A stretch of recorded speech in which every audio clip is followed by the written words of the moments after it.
हरिः ओम् श्री गुरुभ्यो नमः हरिः ओम्। ॐ शन्नो मित्र शं वरुणः शन्नो भवत्वर्यमा शन्न इन्द्रो बृहस्पतिः शन्नो विष्णुरुक्रमः। नमो ब्रह्मणे नमस्ते वायो त्वमेव प्रत्यक्षं ब्रह्मासि त्वमेव प्रत्यक्षं ब्रह्म वदिष्यामि ऋतं वदिष्यामि सत्यं वदिष्यामि तन्मामवतु तद्वक्तारमवतु अवतु माम् अवतु वक्तारम्। ॐ शान्ति शान्ति शान्तिः। ॐ सहना भवतु सहनौ भुनक्तु सह वीर्यङ्करवावहै तेजस्विनावधीतमस्तु मा विद्विषावहै। ॐ शान्ति शान्ति शान्तिः। सदाशिवसमारम्भां शङ्कराचार्यमध्यमाम् अस्मदाचार्यपर्यन्तां वन्दे गुरुपरम्परां। श्रुतिस्मृतिपुराणानाम् आलयं करुणालयं नमामि भगवत्पादं शङ्करं लोकशङ्करं शङ्करं शङ्कराचार्यं केशवं बादरायणं सूत्रभाष्यकृतौ वन्दे भगवन्तौ पुनः पुनः। ईश्वरो गुरुरात्मेति मूर्तिभेदविभागिने व्योमवद्व्याप्तदेहाय दक्षिणामूर्तये नमः। निधये सर्वविद्यानां विशदे भवरोगिणां गुरवे सर्वलोकानां दक्षिणामूर्तये नमः। ॐ नमः प्रणवार्थाय शुद्धज्ञानैकमूर्तये निर्मलाय प्रशान्ताय दक्षिणामूर्तये नमः। ॐ नमः श्रीशङ्करानन्द गुरुपादाम्बुजन्मने सविलास महामोह ग्राह ग्रासैककर्मणे।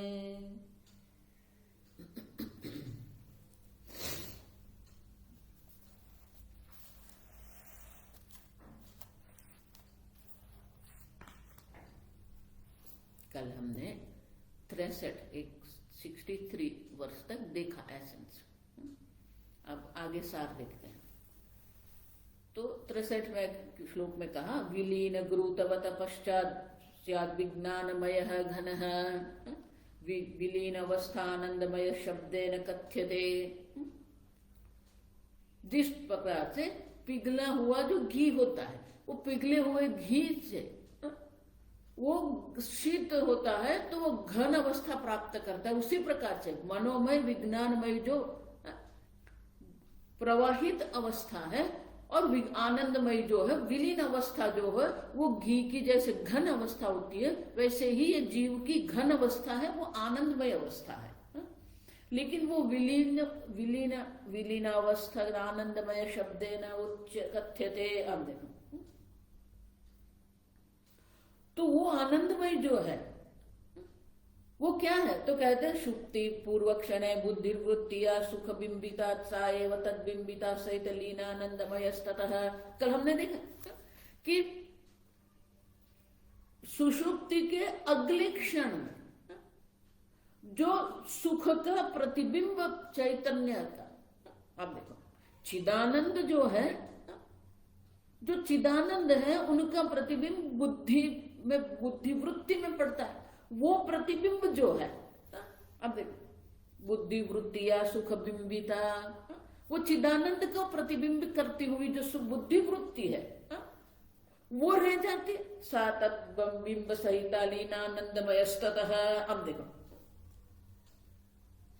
वो प्रतिबिंबित जो चिदानंद है उसके सहित फिर वो लीन हो जाती है। अब और उसको इसीलिए उसको क्या कहते हैं आनंदमय कोशः उच्यते। आप देखो अब वो जो बुद्धि वृत्ति वो क्या है अंतर्मुख या आनंदमय ब्रह्म सुखम तदा भुंगते। अब वो वृत्ति, बुद्धि वृत्ति जो है वो सुषुप्ति अवस्था में अंतर्मुख हो गई है।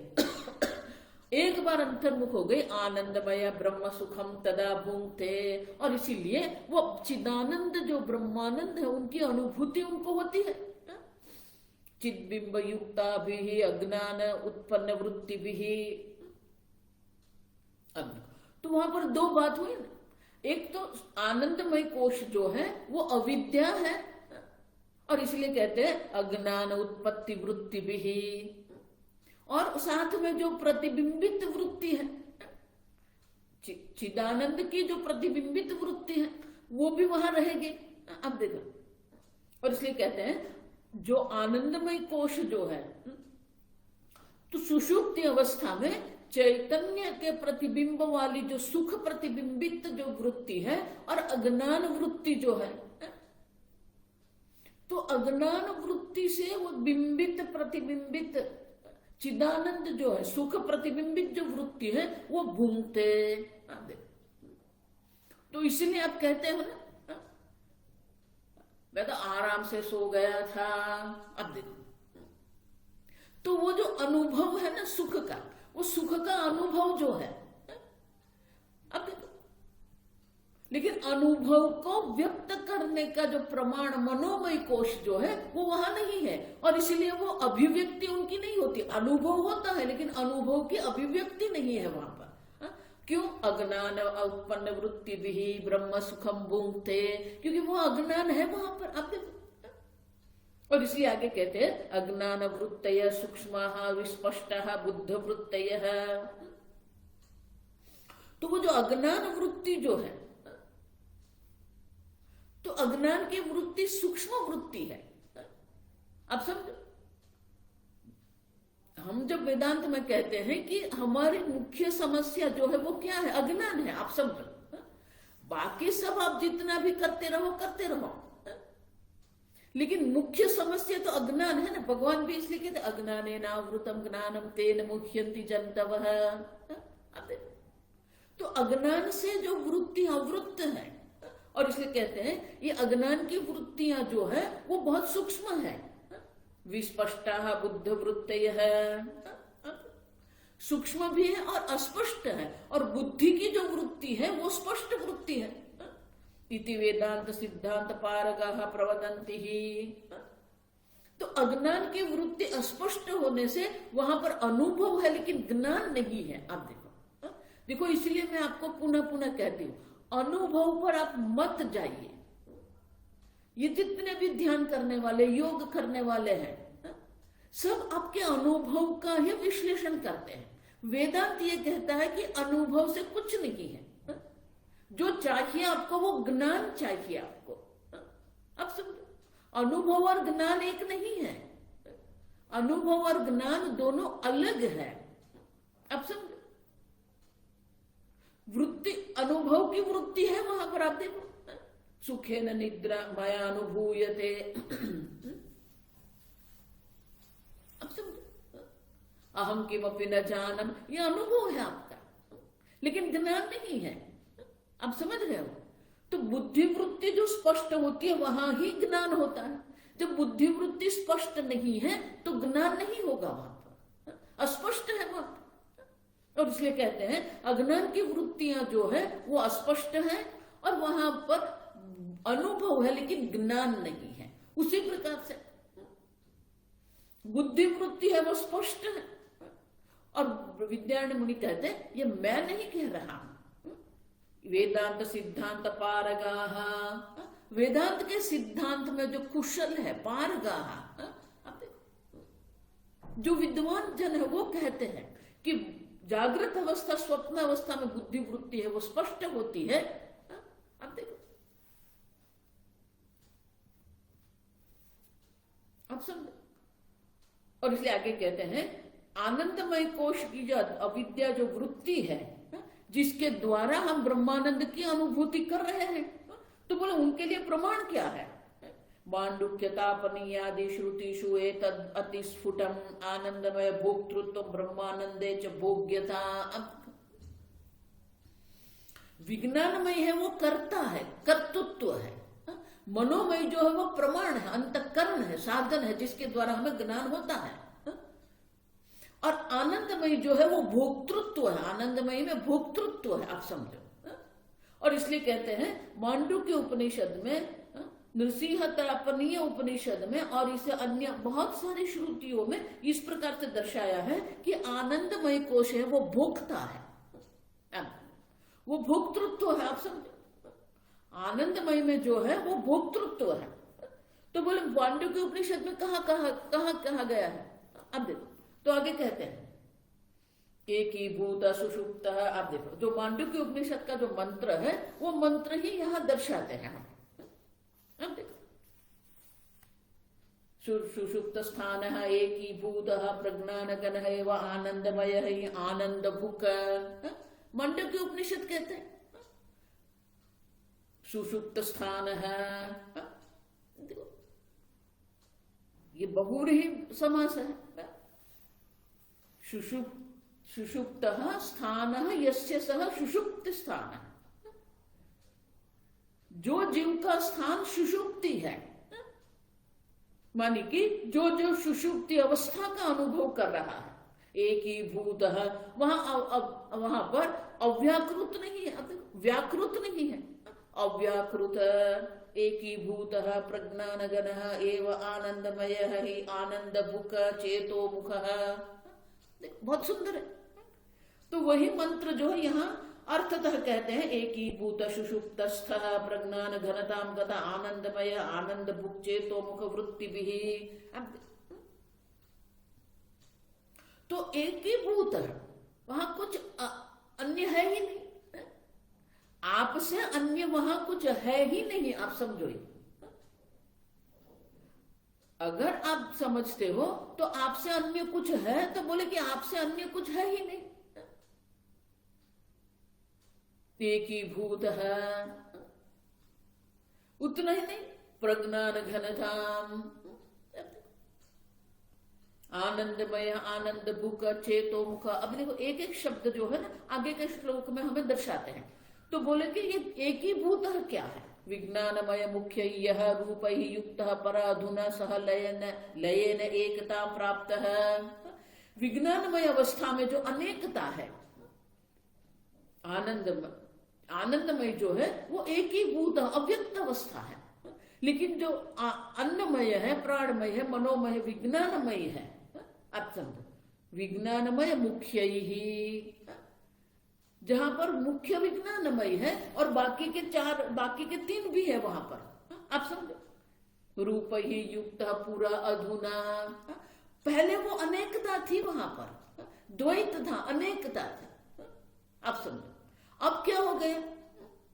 अधुना, अभी क्या हो गया? सुषुप्ति अवस्था में सह लयन एकता प्राप्त है। जो अनेकता दिखती थी, अब सब मात्र जगत की अनेकता नहीं थी, आप समझो ये ठीक से, आपकी भी अनेकता थी। आप माता पिता, आप स्त्री पुरुष, आप देखो आप में भी अनेकता आती है। आप एक नहीं है जागृत अवस्था स्वप्न अवस्था में, आप में भी अनेकता, करता है, भोगता है, श्रोता है, मनता है, विज्ञाता है, व्यापारी है, इंजीनियर है, डॉक्टर है। अब देखो आपने भी अपना जो एक आइडेंटिटी जिसको हम कहते हैं, अब आपकी आइडेंटिटी क्या रहेगी? कुछ नहीं है।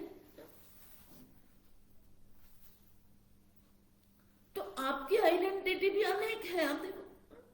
तो जो अनेकता है, अपने आप की दृष्टि से भी अनेकता है और जगत की दृष्टि से भी अनेकता है।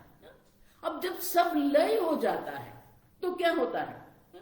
लय ने एकता प्राप्त है। लय के कारण क्या हो गया? एकता प्राप्त है, बहुत तंडुल पिष्टवत है। तो दृष्टांत देते, देखो ये पंचदशी मुझे इसलिए प्रिय है क्योंकि दृष्टांत बहुत सुंदर देते हैं वो। बहुत तंडुल, चावल जो होते हैं वो अनेक होते हैं, लेकिन जब उसको पिष्ट करते हैं, आटा बना देते हैं, तो वो क्या हो जाता है? एक ही भूत है। आप देखो उसी प्रकार से आनंदमय में सब एक हो जाते हैं। आप अनेक रहते ही नहीं है, न आप अनेक है न जगत की अनेकता है, आपकी भी अनेकता वहां नहीं रहती है, आप एक ही भूत तो बोले प्रज्ञान घनताम गतः, आपने कहा तो प्रज्ञान घन क्या है? तो आगे के श्लोक में कहते हैं प्रज्ञानानि पुरा बुद्धि वृत्तय अथ गण अभवत। अब देखो, प्रज्ञान माने बुद्धि वृत्ति है, तो अनेक प्रकार की बुद्धि वृत्ति होती है, माने कि आपकी अनेकता जो है आप समझो, और ये जगत की अनेकता है। जब आनंदमय कोश होता है तो आपकी अनेकता भी नहीं रहती है, ये जगत की अनेकता भी नहीं रहती है। हम देखो क्यों, बुद्धि वृत्तय अथ प्रज्ञानानि पुरा अथ घनः अभवत, आप अनेक रहते ही नहीं है, घनीभूत है। जिस प्रकार से हिम बिंदु नाम उदग्देशे यथा तथा,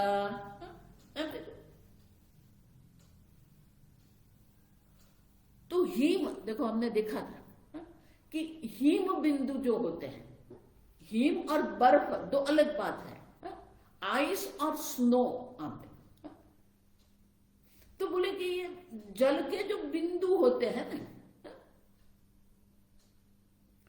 तो वो जल के बिंदु का शीतलता के कारण वो हिम कण बन जाते हैं। देखो इसलिए हिमालय जो हम कहते हैं ना, तो वो हिमालय जो है वहां हिम है, हिम माने कि आटा जैसा होता है, आप देखो छोटे छोटे कण होते हैं, छोटे छोटे जो कण है उसे हिम कहते हैं, तो वो हिम कण है। अब देखो घनत्वम उदग्देशे, उदग्देश माने उत्तर देश में, उत्तर प्रदेश में, जिस प्रकार से उत्तर प्रदेश में ये जो पानी के जल के जो बिंदु होते हैं वो हिम के कण होते हैं, अब जब वो घन हो जाते हैं तो वो बर्फ बन जाते हैं। उसी प्रकार से यहाँ पर भी जो अनेकता है, जब जैसे हिम कण की अनेकता है, लेकिन जब वो बर्फ अवस्था उनको प्राप्त होती है तो वो घन हो जाता है। उसी प्रकार से ये जो अनेकता है, बुद्धि वृत्ति की जो अनेकता है, वो प्रज्ञान जो है, प्रज्ञानानि बुद्धि वृत्तयः एक ही भूत है, वो घन हो जाते हैं, माने कि प्रज्ञान घन है। तो वो व्यष्टि में जो अनेकता है, अज्ञान रूप जो है, अब घन अभवत, वो एक अद्वितीय चैतन्य स्वरूप आत्मा ही रह जाता है। अब सब, और इसलिए कहते हैं वो घनत्व की प्राप्ति उनको होती है। उसी प्रकार प्रज्ञान घन है,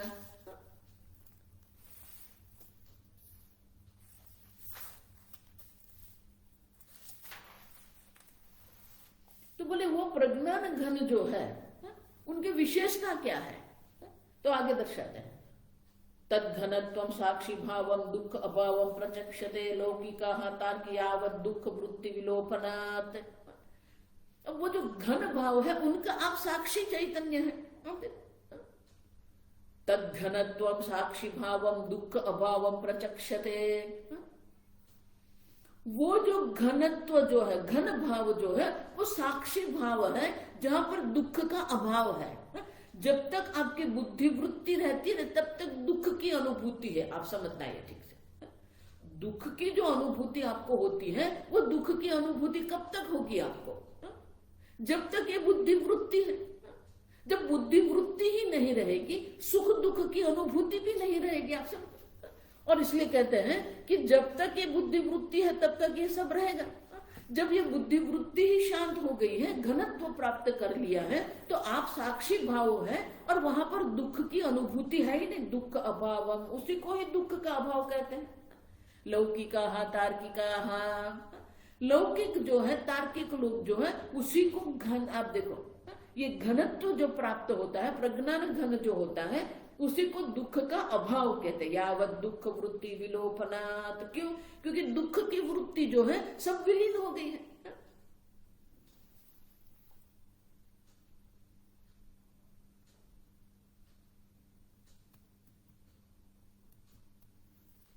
तो दुख की वृत्ति वृत्ति जो है वो विलीन हो गई है, और इसलिए वहां पर किसी भी प्रकार से दुख की वृत्ति की संभावना नहीं है। आप समझो, दुख का भाव वहां नहीं है।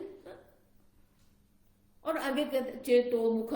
चेतोमुख क्या है? अज्ञान बिंबिता चित स्यात् मुखा मुखम आनंद भोजने भुंक्तम ब्रह्म सुखम त्यक्त्वा बहिर्याति अथ कर्मणा। और आगे कहते हैं कि अज्ञान बिंबिता चित स्यात्। मुख किसको कहते हैं? जिसमें हम अन्न मुख में लेते हैं, भोजन करते हैं, मुख से हम भोजन करते हैं। अब ठीक आया? अब मेरे शब्द ठीक से सुनाई देते हैं आपको? ये पाठ के बाद जब मैं सुनती हूं तो मुझे आवाज ठीक से सुनाई देता है। आप सबको सुनाई देता है कि नहीं मुझे मालूम नहीं है, नहीं तो और कुछ करना पड़ेगा। ठीक। तो अज्ञान वृत्तियों से जो प्रतिबिंबित चैतन्य जो है ना, वो जो है वो अज्ञान वृत्ति जो है, अज्ञान बिंबित जो चित्त वृत्ति जो होती है, वो मुख पर किसके लिए? आनंद भोजने, जिसके लिए अन्य भोजन हम मुख से करते हैं, उसी प्रकार से ये जो चित्त जो है वो मुख बन जाता है। किसके लिए? आनंद भोजने भुंक्तम ब्रह्म सुखम त्यक्त्वा बहिः। सर्व प्रकार की बहिर्मुखता का त्याग करके वो अपने स्वरूप ब्रह्मानंद स्वरूप का आनंद लेते हैं। अब देखो, और इसलिए कहते हैं जिस प्रकार से बाह्य जगत में हम अन्न जो होता है उस मुख में हम भोजन करते हैं, उसी प्रकार से यहाँ पर भी वो जो चित्त रूपी मुख है, वो चित्त रूपी मुख में ही हम ये आनंद रूपी ब्रह्मानंद रूपी भोजन ग्रहण करते हैं, और इसलिए चेतो मुखा, उसे चेतो मुखा कहते हैं। अब देखो, और वो कब होता है? बहि त्यक्त्वा बहिः। अब देखो, सर्व प्रकार के बाकी जो शुभ अशुभ पुण्य अपुण्य है सबका त्याग हो जाता है। आप समझो, कर्म के द्वारा जो हम सुख दुख का अनुभव जो करते हैं, वो सब सुख दुख का सब का लय हो जाता है, और एक चेतो मुख एक ही भूत है। तो बोले पुण्य पाप जो है, तो पुण्य पाप से ही, ये प्रारब्ध से ही सब है। आपकी सुषुप्ति अवस्था भी प्रारब्ध कर्म है, जागृत अवस्था मात्र प्रारब्ध कर्म नहीं है, सुषुप्ति अवस्था भी प्रारब्ध कर्म है। और इसीलिए आगे कहते हैं कर्म जन्मांतरे अभूत।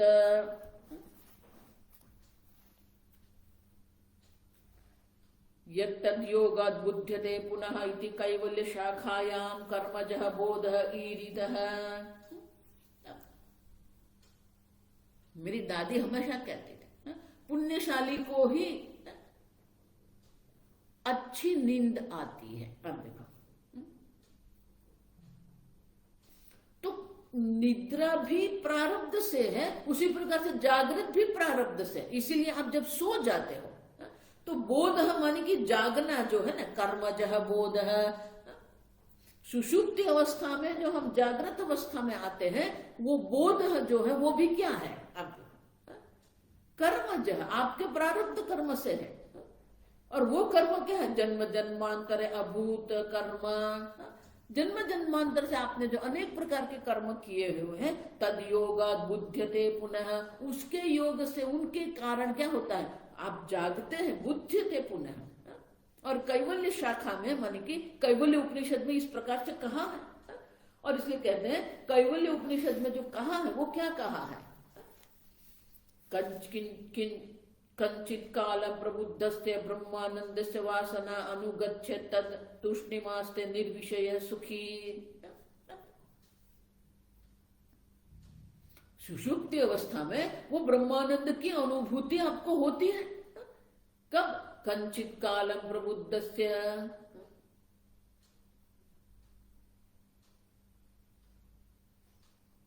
ब्रह्मानंदस्य वासना।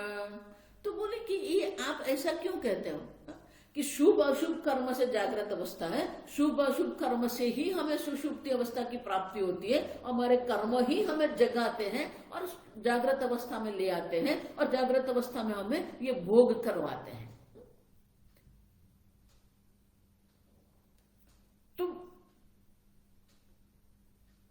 आप कैसे कहते हो ये?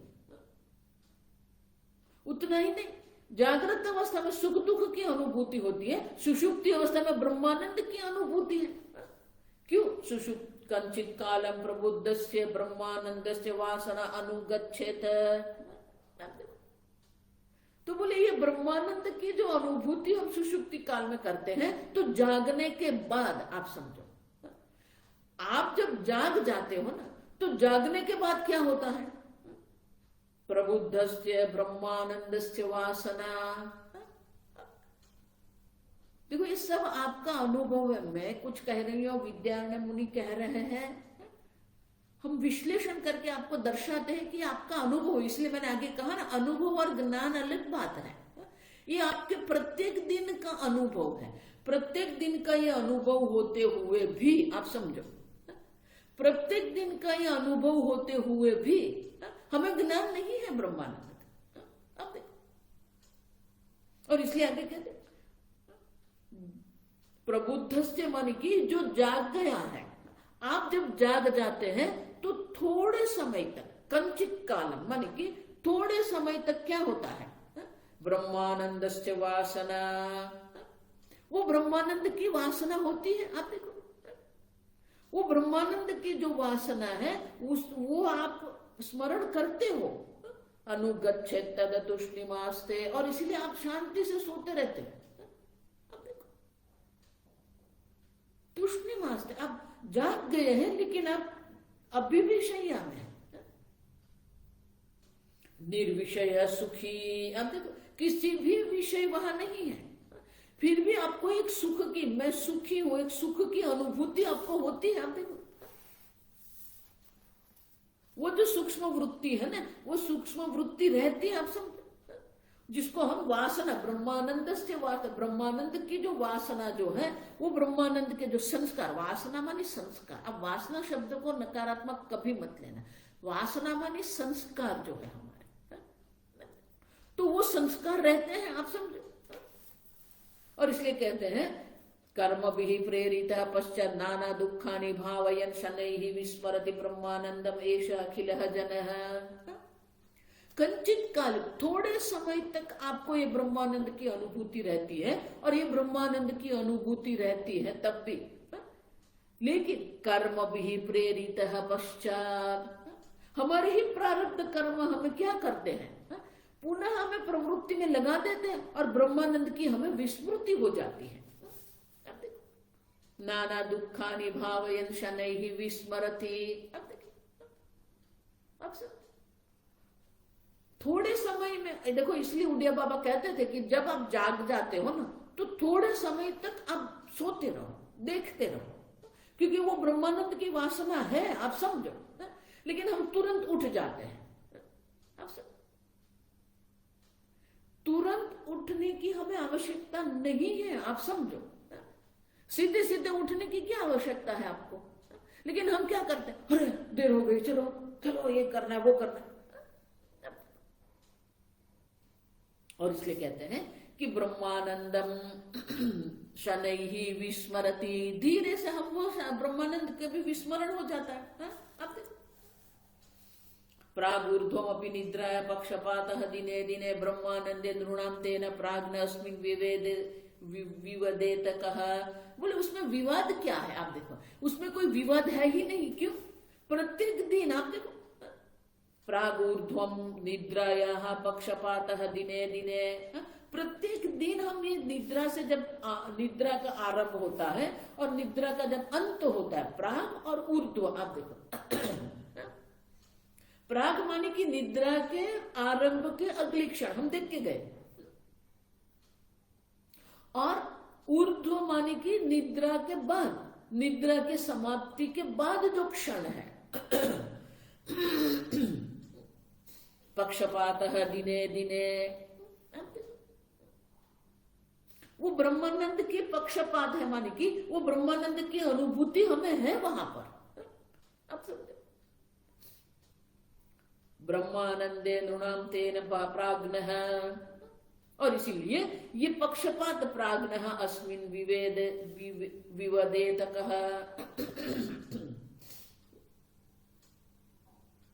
तो निद्रा के आरंभ के अगली क्षण और निद्रा के समाप्ति के बाद जो अगली क्षण है, दोनों क्षण में हमें वो ब्रह्मानंद की अनुभूति है, आप समझो, और उसमें कोई पक्षपात नहीं है।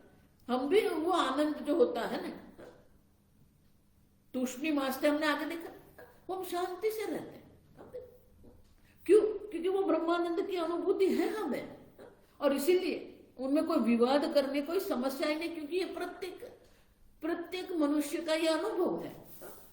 तो ये एक वादी जो है वो शंका कर रहा है, ननु तूष्णिस्थितो ब्रह्मानंदः चेत् भाति लौकिकाः।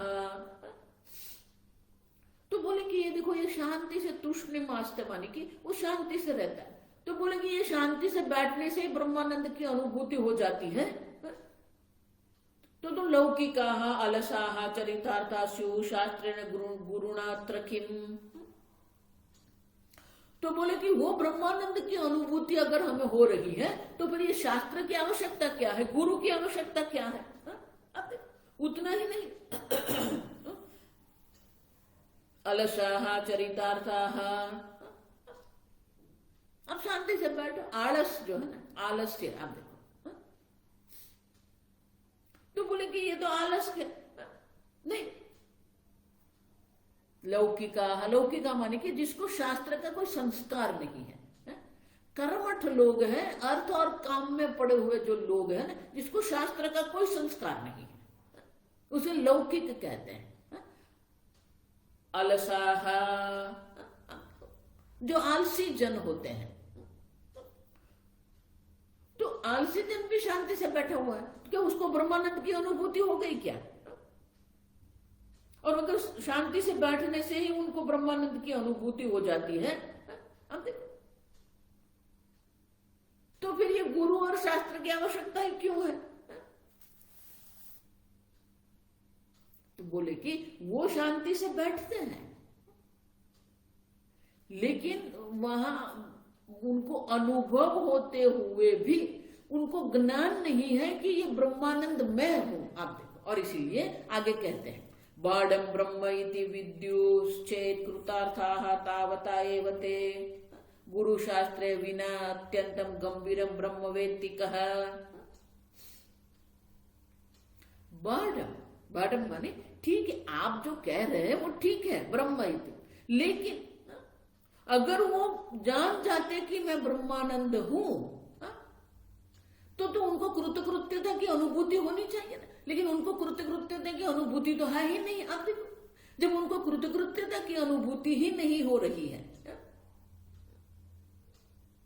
और अगर कृतकृत्यता की अनुभूति हुई तो हम कहेंगे कि उनको ब्रह्म ज्ञान हो गया है, लेकिन वो कृतकृत्यता की वृत्ति तो है नहीं उनमें। अब देखो,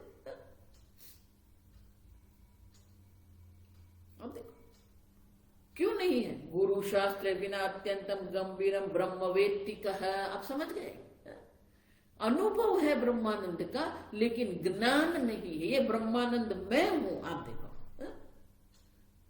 ब्रह्मानंदोस्मि चिदानंद रूप शिवोहम शिवोहम, वो चिदानंद रूप में हूं, ये ज्ञान नहीं है। और इसलिए कहते हैं ये अत्यंत गंभीर, अत्यंत गहन, अत्यंत सूक्ष्म जो ब्रह्म है, गुरु और शास्त्र के बिना कैसे कोई जान सकता है? आप देखो, इसलिए मैं पुनः पुनः कहती हूं, अगर आप सोचते हो कि आप पढ़ लेंगे और आपको ज्ञान हो जाएगा, नहीं, आपको प्रत्यक्ष गुरु की अपेक्षा है, और वो गुरु शास्त्र उपदेश करेंगे आपको। भगवान भी वही कहते, उपदेशन्ति ते ज्ञान, आपको वो ज्ञान का उपदेश करेंगे, और ज्ञान के उपदेश के लिए गुरु साक्षात होने चाहिए। आप, और इसीलिए यहां प्रश्न उठाते हैं, गुरु और शास्त्र के बिना अत्यंत गंभीर ब्रह्म का ज्ञान किसको होगा? आप देखो, शंकराचार्य जी इसीलिए 13वें अध्याय में कहते हैं, सर्वशास्त्रज्ञोपि स्वातंत्रेण ब्रह्म अन्वेषणम न कुर्यात्। स्वतंत्र रूप से आप ब्रह्म का अन्वेषण नहीं कर सकते हैं, आपको गुरु और शास्त्र दोनों की आवश्यकता है। तो बोले कि ये आप कह रहे हो ना कि कृतार्थता प्राप्त होती है उसको, तो वो कृतार्थता कैसे प्राप्त होती है और वो क्या है? आप देखो, जाना, आप समझो।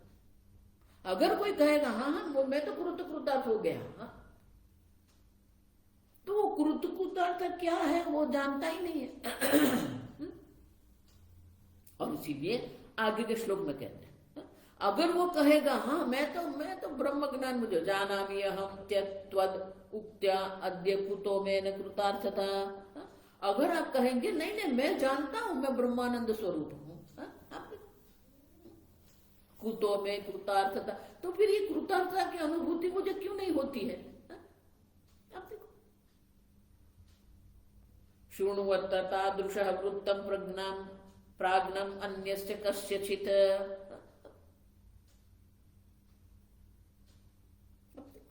ये उपहास कर रहे हैं, क्यों? अत्र कस्यचित् तादृशः प्राज्ञमन्यस्य वृत्तं शृणु। आप जैसे बहुत हैं जो जो जो ऐसा जानते हैं, जो ऐसा समझते हैं कि मुझे ब्रह्म ज्ञान हो गया, लेकिन उनको कृतार्थता की वृत्ति तो है ही नहीं।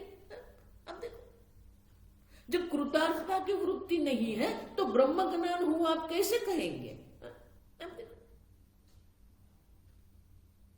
तो कहे कि आप जैसे ब्रह्मानंद की बात करने वाले हैं, उनके वृत्तांत में कहूंगा, मान कि उनकी बात मैं अभी आपको करता हूं। अब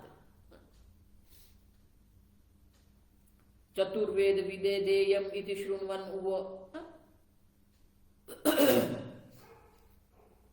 अवोचत वेदाश्चत्वारः। अगर किसी को कहेंगे आप चतुर्वेदी है, आप समझो, ये एक वृत्तांत है कि एक राजा ने कहा कि मैं चतुर्वेदी विद्वान को अन्न दान करना चाहता हूं।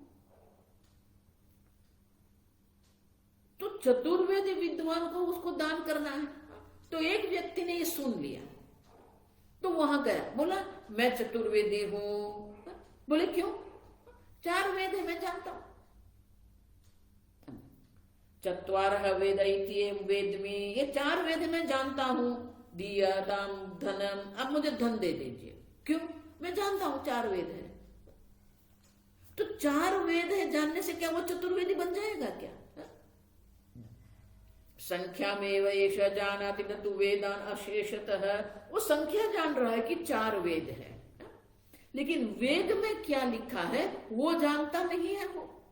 यदि तर्हि त्वमपि एवं, आप भी वैसे ही है। आप समझो कि हाँ मैं ब्रह्मानंद हूं, मैंने जान लिया।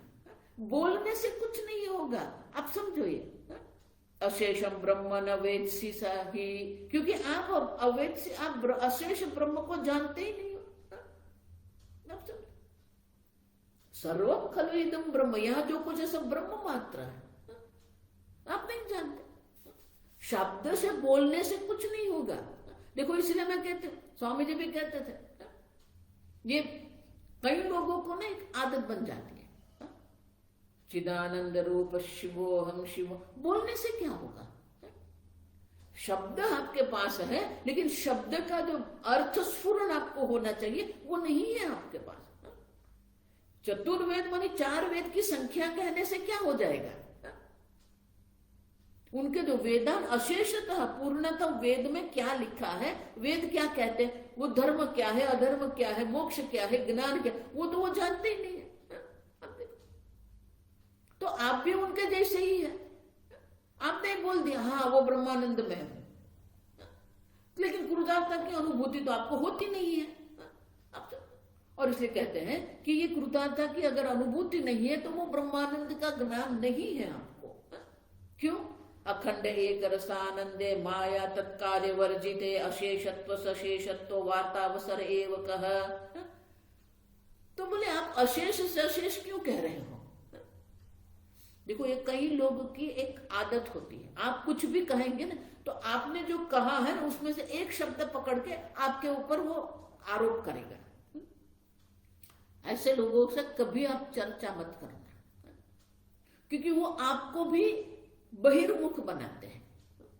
आप जो कह रहे हैं वो समझने को वो तैयार नहीं है और आपके एक शब्द को पकड़ के वो कहीं से कहीं ले जाते हैं आपको। ये यही कर रहा है।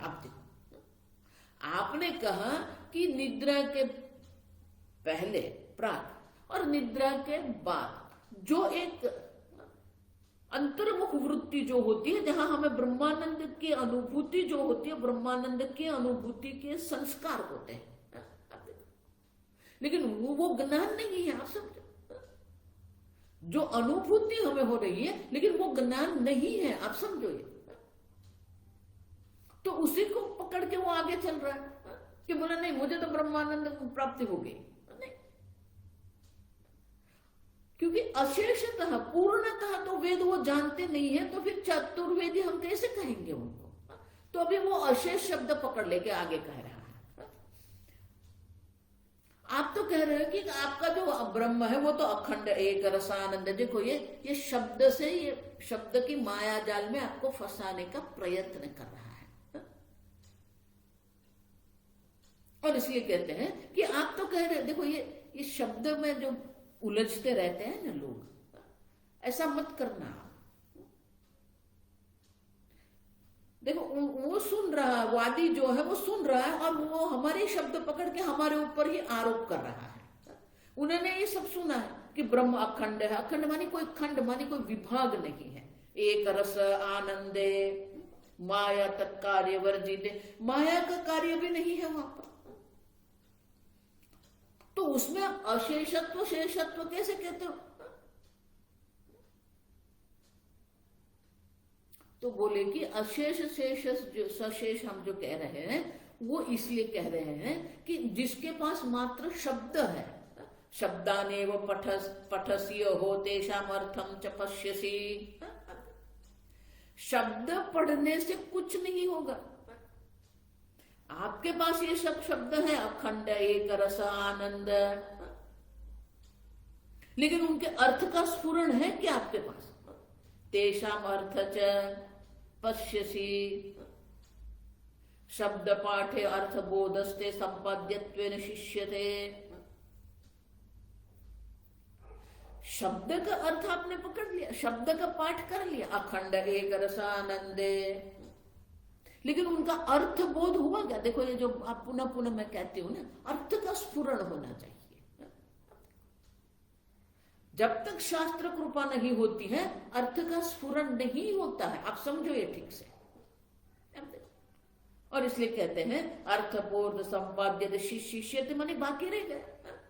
अर्थबोध का संपादन करना आपके लिए बाकी है। शब्द का पाठ आपने कर दिया, शब्द आपके पास है। देखो इसलिए विवेक चूड़ामणि में शंकराचार्य जी यही कहते हैं, शब्द जालम महारण्यम चित्त भ्रमण कारणम। ये वेदांत भी जो शब्द जो है ना वो हमारे चित्त का भ्रमण का कारण है। ये शब्द जाल है। आप समझो, वेद भी शब्द जाल है, वेदांत भी शब्द जाल है। शब्द जालम महारण्यम चित्त भ्रमण कारणम। और इसीलिए हमें गुरु और शास्त्र की आवश्यकता है कि ये शब्द के खटपट में हम नहीं रहे। शब्द से उनका जो अर्थ का, महाराज श्री बहुत सुंदर कहते हैं, जब तक ईश्वर का अनुग्रह नहीं होता है तब तक शास्त्र का अनुग्रह हमें नहीं प्राप्त होगा। और शास्त्र जो श्रुति माता है, शास्त्र का अनुग्रह जब हमें प्राप्त होता है तो शास्त्र के अनुग्रह के कारण ही हमारे मन में अर्थ का स्फुरण होता है। अब देखो ये अर्थ स्फुरण होना चाहिए, और अर्थ स्फुरण जब तक नहीं होता है तब तक ये ब्रह्म ज्ञान की कोई संभावना नहीं है, भले शब्द आपके पास कितने भी हो। श्वेताश्वेतर उपनिषद में भी यही कहते हैं कि जब तक आपको ये गुरु का अनुग्रह आपको नहीं प्राप्त होगा, ये अर्थ का स्फुरण जो है वो नहीं होगा। आप देखो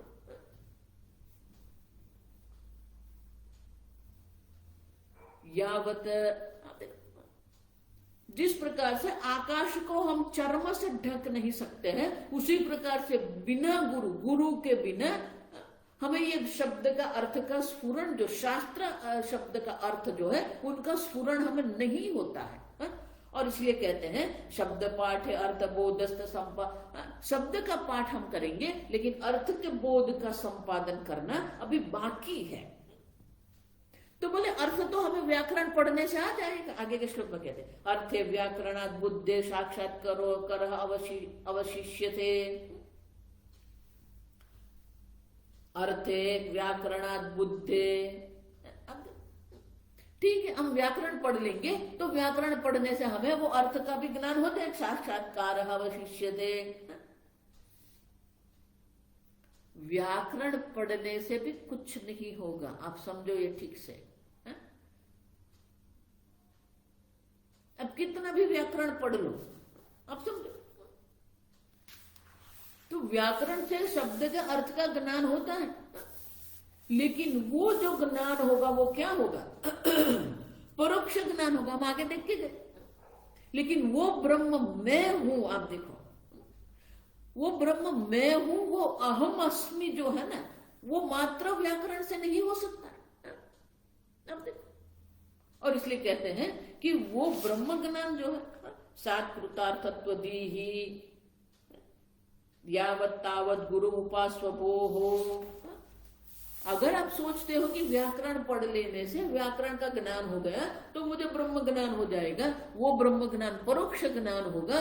गुरु उपास्वभो हे भाई, अब गुरु की उपासना करो तो वो अपरोक्ष ज्ञान हो सकता है। अब समझो, लेकिन वो गुरु की उपासना करना है तो क्या करना पड़ेगा? गुरु पर श्रद्धा करनी पड़ेगी, मन में धैर्य रखना पड़ेगा। हमारे अंदर भी वो तत्परता होनी चाहिए वो ब्रह्म ज्ञान के लिए। तो गुरु भी आवश्यक है, श्रद्धा भी आवश्यक है, तत्परता भी आवश्यक है। ये जब हो उसी को गुरु की उपासना मानी। गुरु पर हमें श्रद्धा है, गुरु पर श्रद्धा मात्र नहीं है, आप समझो, हमारे मन में भी वो मोक्ष के लिए ब्रह्म ज्ञान के लिए तत्परता होनी चाहिए। उपासना मानी क्या है? गुरु को दंडवत प्रणाम कर दिया तो उपासना हो गई क्या? नहीं। गुरु के वाक्य में, शास्त्र के वाक्य में हमें श्रद्धा होनी चाहिए, हमारे अंदर तत्परता होनी चाहिए, हमारे व्यक्तित्व पर हमारा प्रभुत्व हो, संयत इंद्रिय। आप देखो,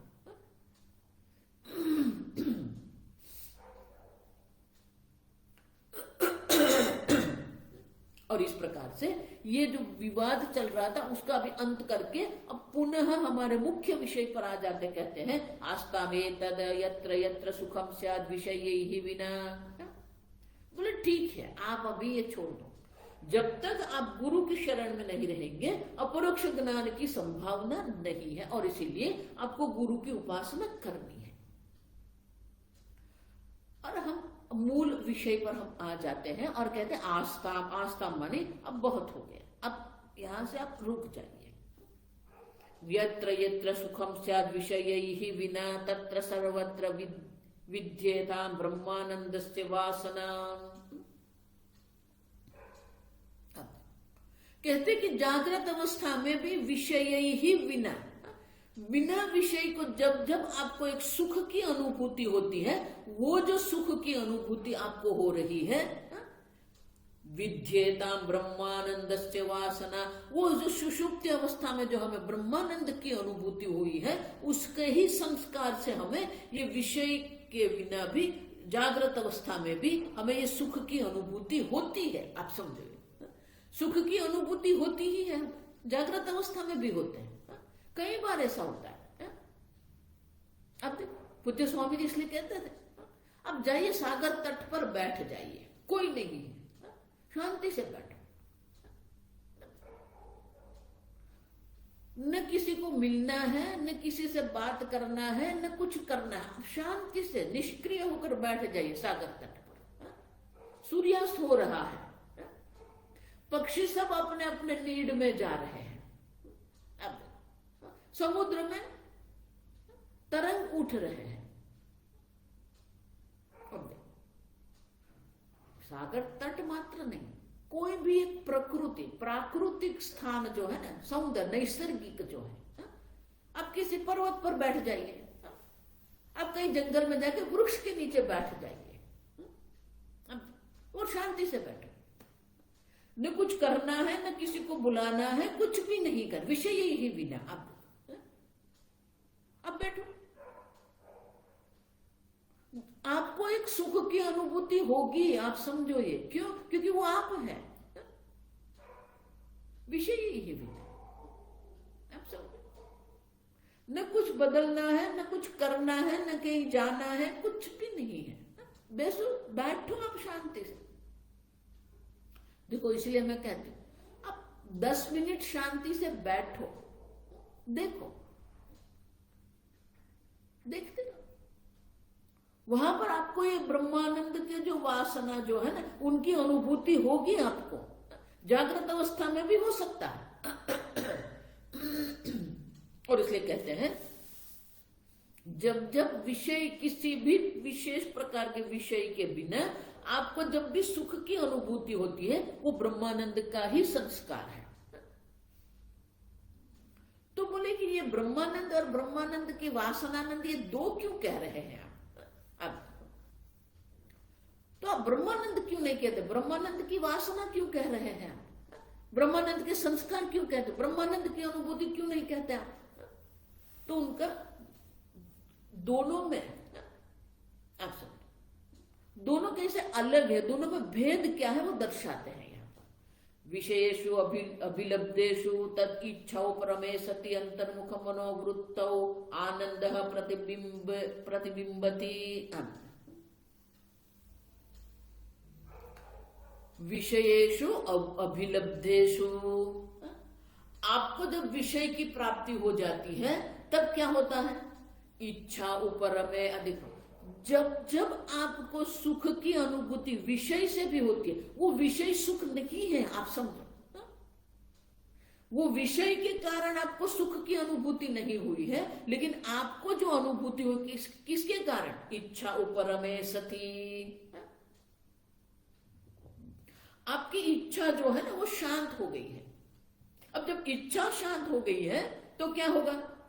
जो बहिर्मुख मन था, इच्छित विषय जब आपको प्राप्त होता है तो आपकी इच्छा की निवृत्ति हो जाती है, और इच्छा की जब निवृत्ति हो जाती है तो मनोवृत्ति जो बहिर्मुखता थी वो अंतर्मुख हो जाती है, और एक बार अंतर्मुख वृत्ति होती है, आनंद प्रतिबिंबती। वो जो अंतर्मुख सात्विक अंतःकरण जो है उसमें वो आनंद का प्रतिबिंब पड़ता है, और इसीलिए आपको आनंद की अनुभूति होती है। आप देखो, और इसलिए कहते हैं कि विषय सुख जिसको हम कह रहे हैं वहां पर भी ब्रह्मानंद का ही प्रतिबिंब है, क्योंकि वो अंतर्मुख जो मन है, अंतर्मुख मन में वो ब्रह्मानंद का प्रतिबिंब पड़ता है, और वो ब्रह्मानंद का जो प्रतिबिंब है उसी को आप कहते हो मुझे आनंद मिला। देखो ये वास्तविकता है, विषय आपको सुख नहीं दे रहा है, माने कि इच्छा की पूर्ति से आपको सुख नहीं मिला है। इच्छा की पूर्ति से जो इच्छा की एक क्षण के लिए निवृत्ति हो जाती है और आपका स्वरूप जो है वो अंतर्मुख मन में प्रतिबिंबित होता है, और उसको उसीलिए हम कह रहे हैं कि वो ब्रह्मानंद की वासना है, ब्रह्मानंद नहीं है। अब और इसीलिए अगर आप देखते हैं तो ये 3 प्रकार के आनंद हो सकते हैं। एक ब्रह्मानंद है, ब्रह्मानंद है वासना च प्रतिबिंब इति त्रयम् अंतरेण जगति अस्मिन् आनंदो नास्ति कश्चन। ये जगत में ये 3 प्रकार के ही आनंद है। एक ब्रह्मानंद है जो आपका स्वरूप है, अब देखो वासनानंद है, और प्रतिबिंबित आनंद है। अब देखो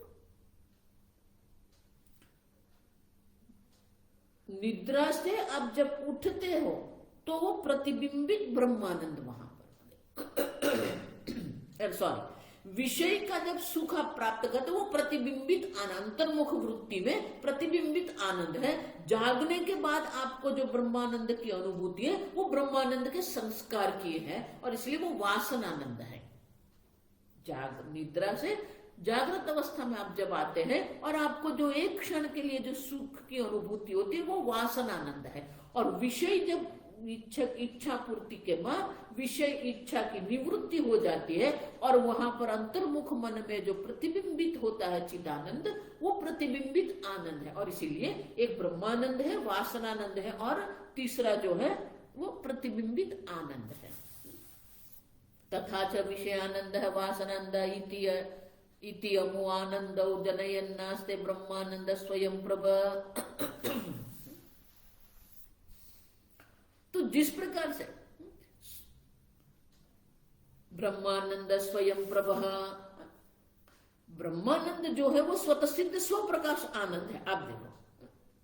और विषयानंद और वासनानंद जो दो है वो क्या है? आनंद जनयन, वो जनित आनंद है। आप देखो विषयानंद जिसको हम कह रहे हैं, या विषयानंद माने कि प्रतिबिंबित आनंद जो है, और वासनानंद, ये दो जो अमो आनंद जनयन आस्ते ब्रह्मानंद स्वयं प्रभा। ब्रह्मानंद वो स्वतः सिद्ध स्वप्रकाश ब्रह्मानंद है, और वासनानंद और विषयानंद जो या तो प्रतिबिंबित आनंद दो है वो जनयन माने कि उत्पन्न होता है, और जो उत्पन्न हुआ उसका नाश हो जाएगा, माने कि वो क्षणिक होता है। श्रुति युक्ति अनुभूतिभ्यः स्वप्रकाश चिदात्मके ब्रह्मानंदे सुप्ति काले सिद्धे सति अन्यदा शृणु। और इस प्रकार से अब देखो, अभी ये 89वां श्लोक है। 88 श्लोक तक हमने क्या किया? युक्त श्रुति के द्वारा भी जो कहा गया है, युक्ति माने कि तर्क से भी है, और अनुभूति स्वप्रकाश चिदात्मके ब्रह्मानंदे सिद्धे सुषुप्ति काले। सुषुप्ति काल में हमें ब्रह्मानंद की अनुभूति होती है, वो श्रुति के द्वारा, तर्क के द्वारा और आपके प्रत्येक अनुभव के द्वारा हमने ये सिद्ध करके दर्शाया।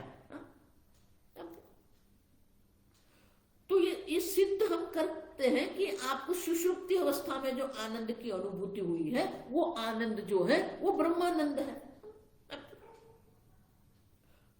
तो उसके द्वारा सिद्धे सति आनंदा शृणु, आप देखो अन्यदा शृणु, और अन्य प्रकार से जो है, अन्यदा मानी अन्य प्रकार से जो आनंद की अनुभूति हमें होती है जागृत अवस्था में, स्वप्न अवस्था में जो है वो क्या है, वो अभी शृणु, वो आप देखो।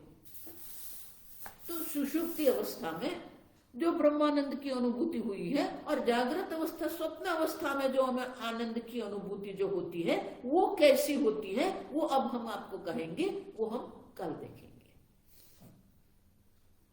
ओम स्वस्ति प्रजाभ्यः परिपालयन्ताम् न्यायेन मार्गेण महिषाः गोब्राह्मणेभ्यः शुभमस्तु नित्यं। लोका समस्ता सुखिनो भवन्तु। काले वर्षतु पर्जन्यः पृथ्वी सस्यशालिनी। देशोऽयं क्षोभरहितः ब्राह्मणाः सन्तु निर्भयाः। ओम सर्वेषां स्वस्तिर्भवतु, सर्वेषां शान्तिर्भवतु, सर्वेषां पूर्णं भवतु, सर्वेषां मङ्गलं भवतु, सर्वे भवन्तु सुखिनः, सर्वे सन्तु निरामयाः, सर्वे भद्राणि पश्यन्तु, मा कश्चित् दुःखभाग् भवेत्। असतो मा सद्गमय, तमसो मा ज्योतिर्गमय, मृत्योर्मा अमृतंगमय। ओम पूर्णमदः पूर्णमिदं पूर्णात् पूर्णमुदच्यते पूर्णस्य पूर्णमादाय पूर्णमेवावशिष्यते। ओम शांति शांति शांति। हरि